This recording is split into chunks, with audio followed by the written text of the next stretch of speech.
Hello mga kabarkads, another day, another vlog na naman tayo ngayon mga kabarkads. Ngayon mga kabarkads is nandito tayo sa Ilyong Tibungko dito sa Davao City. Ating binisita na naman itong project dito na tulay. Yan o, ginawa kalsada, napakataas itong project na ito mga kabarkads.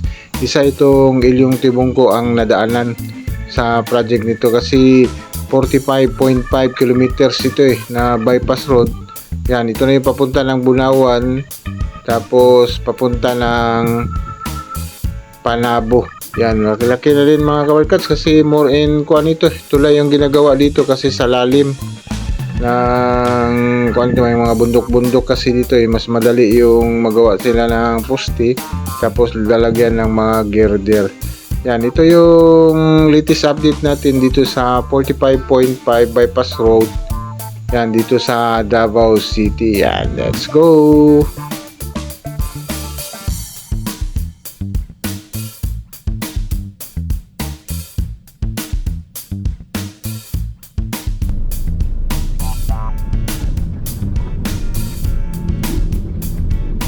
Yan mga kawarkas, nandito tayo sa Tibungko. Ito yung sentro talaga ng Tibungko. Yan, papunta tayo dito sa may Ilyong Tibungko. Titignan natin ito project dito. Kasi dito yung project Yan sa Ilyong.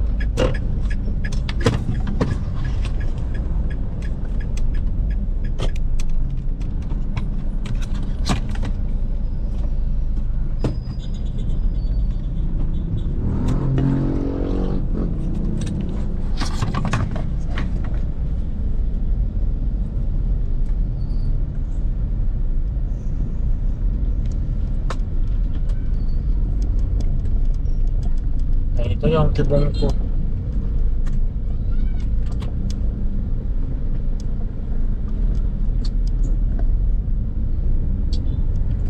Sa Ilyong yan, maraming mga tricycle dito.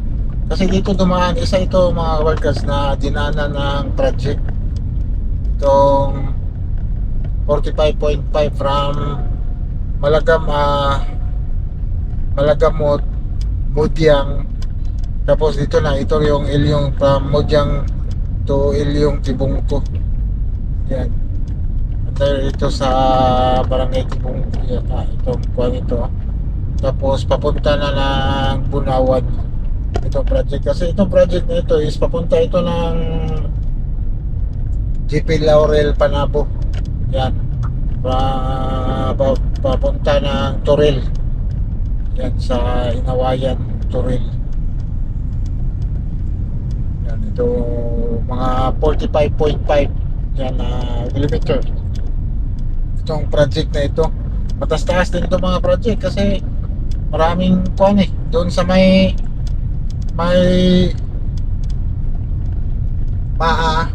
yan sa magtuod yung underpass yung twin tunnel yan, 2.3 kilometers yan, patapos na yun. Titimising na lang sila doon. Tapos next nilang gagawin is ang underpass doon sa may Tugbok. Yan yung abangan natin. Yan yung underpass dyan. Tapos ito titingnan ito dito banda kung kumusta na ba itong project dito sa Ilyong. Based sa nakita-kita natin dito is malaki na yung ginawa dito kasi mabilis ito magtrabaho itong CRBC. Yan, itong China. Yan, kuha dito China Road China Road Bridge Corporation. Yan, CRBC. Yan yung meaning ng kanila company. Yan. Actually dito din yung batching plant ng ginagawa na tulay doon sa Davao Samal. Dito galing kinukuha yung mga semento na ibubuhos doon. Yan, kasi nandito yung batching plant nila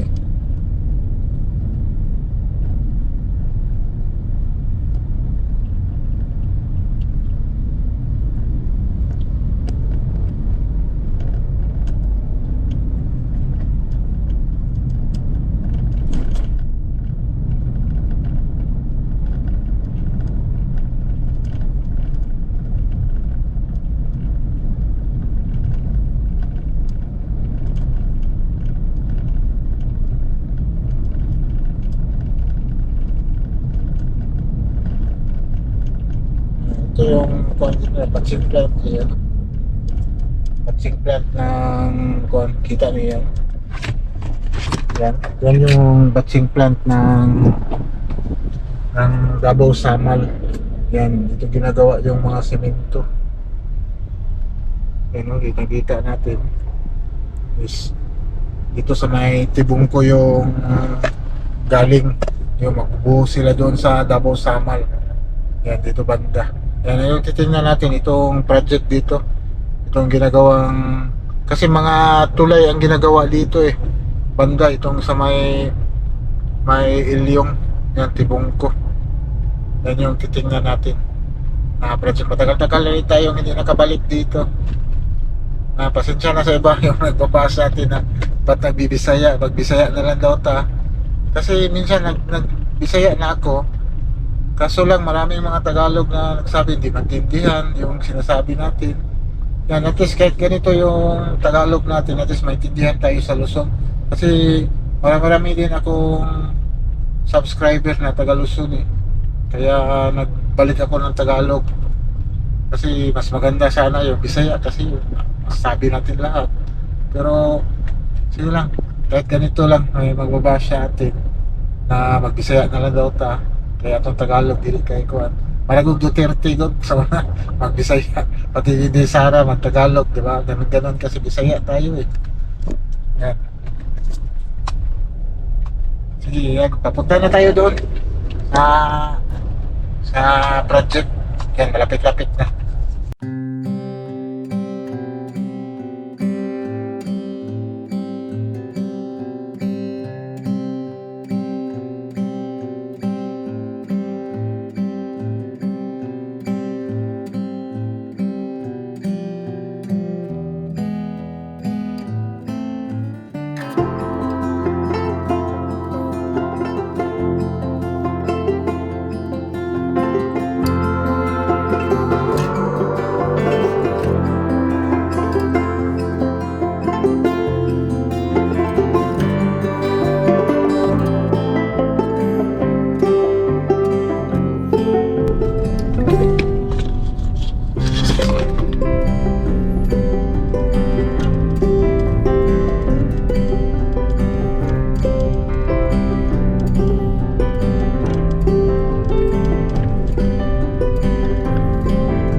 Ito na yung project mga kawarkats.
Yan, underpass kasing gagawin dito sa ilalim dadaan daw yung mga sa project yan. Yan ang hinukay na nila mga kabarkada. Yan ang mga hukay papunta doon. Kasi underpass ang gagawin nito eh. Ito yung dito, malami. Kung ano yung ginagawa nila, malalim.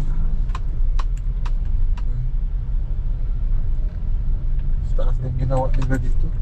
Tulay doon.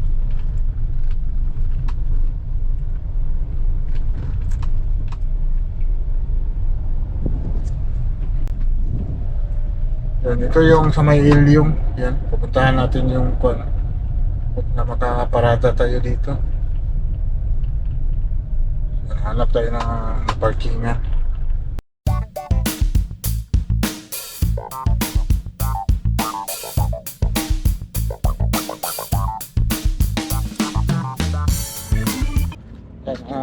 Yan, lakad natin mga kawarkats. Titingnan na kasi nagdi-drilling sila dito mga kawarkats. Yan, kita-kita nyo dyan mga kawarkats, nagdi-drilling sila.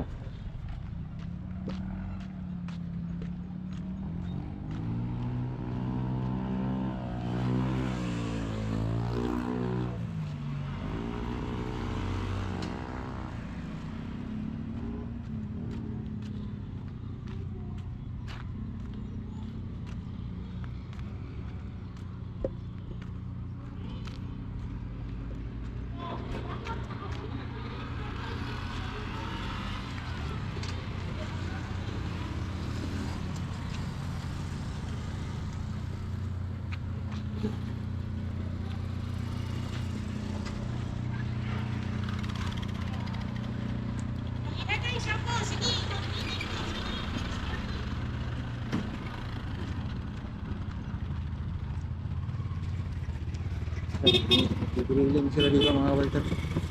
May machine sa gilid. Kasi underpass ang gagawin dito eh, banda. Yan.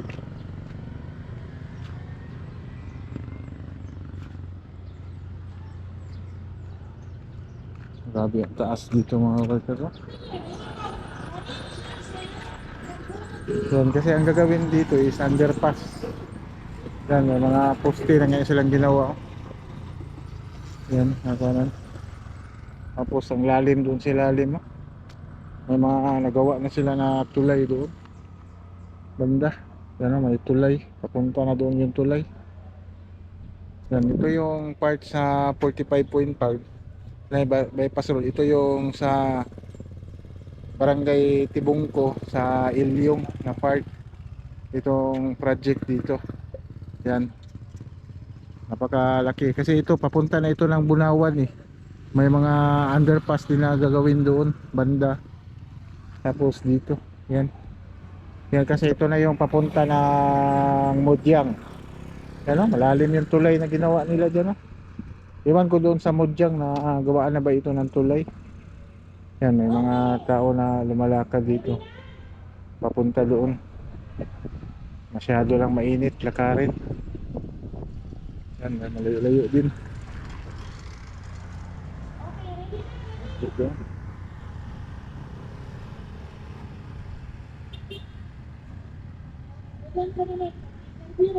Babaan natin. Yan.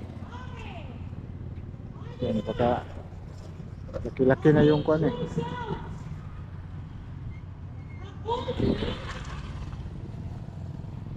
Yan, ito lang yung kwan natin mga kabarkas. Hindi na tayo pupunta doon, ang init eh.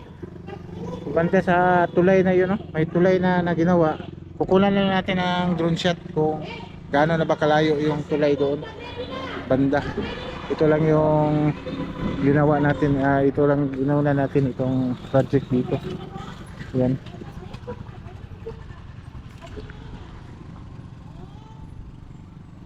Siguro mga workers, hanggang dito na lang. Ito na yung crossing. Papunta na ito ng Bunawan mga kabarkads. Tapos doon sa Panabo. Malaki-laki na yung natrabaho nila. Yan. Yan, sige, bye-bye. God bless.